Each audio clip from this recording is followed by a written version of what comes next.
रहमतों वाला महीना है।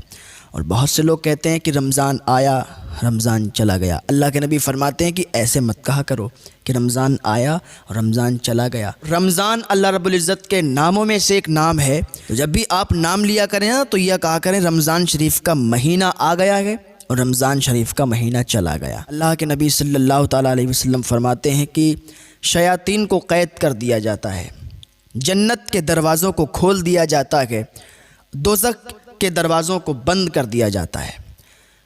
जिसको ये पाक महीना नसीब हुआ वो कोई नेक काम ना कर सका, कोई नेक अमल ना कर सका।